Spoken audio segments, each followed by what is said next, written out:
2.12 આકૃતિમાં દર્શાવેલ આલેખો A થી D ધ્યાનથી જુઓ અને કારણ સહિત જણાવો કે તે પૈકી કયો આલેખ એક પારિમાણિક ગતિ કરતા કણ માટે શક્ય નથી। આ ચાર આલેખ આપણને આપેલા છે। હવે જુઓ કે પ્રથમ આલેખ એના પરથી આપણે જોઈ શકીએ કે સમયના એક જ મૂલ્ય માટે સ્થાનના બે મૂલ્યો મળે છે, જે એક પારિમાણિક ગતિ માટે શક્ય નથી। જો આપણે અહીંયા આગળ જોઈએ કે આ એક સમય માટે આપણે વિચારીએ તો આપણે x અક્ષને સમાંતર જો અહીંયા રેખા દોરીએ તો એ આલેખને બે બિંદુએ છેદે। હવે આ બે બિંદુથી આપણે x અક્ષ ઉપર લંબ દોરીએ તો તમે જુઓ કે આ સમયે તમને આ બે સ્થાન મળ્યા। તો એક જ સમયે કણના બે સ્થાન કોઈ દિવસ હોઈ શકે નહીં, એટલે એક પારિમાણિક ગતિ માટે આ ખોટું છે।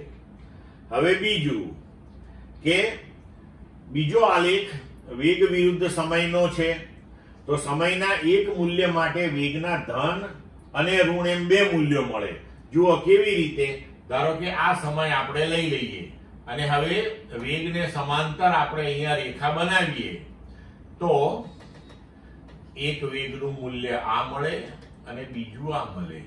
તો આ સમયે વેગના તમને બે મૂલ્યો, એક ધન અને એક ઋણ એવા મળ્યા, જે એક પારિમાણિક ગતિ માટે ક્યારેય શક્ય નથી। હવે ત્રીજો આલેખ તો ઝડપ વિરુદ્ધ સમય। તો હવે ઝડપ જે છે એ પથ લંબાઈ ભાગ્યા સમય છે। તો પથ લંબાઈ કોઈ દિવસ ઋણ હોય નહીં, તો અહીંયા ઝડપ તમારી જુઓ આ ઋણ વિભાગમાં જાય છે અહીંયા આગળ, તો ઝડપ ક્યારેય ઋણ ના હોય, એ હંમેશા ધન જ હોય, એટલે આ આલેખ પણ શક્ય નથી। હવે ચોથો આલેખ જોઈએ આપણે, તો કુલ પથ લંબાઈ। કુલ પથ લંબાઈ હંમેશા વધતી જ હોય, એ કોઈ દિવસ ઘટે નહીં। તો અહીંયા તમે જુઓ પથ લંબાઈ વધી ફરી પાછી ઘટી આ વિભાગની અંદર, તો આ શક્ય નથી।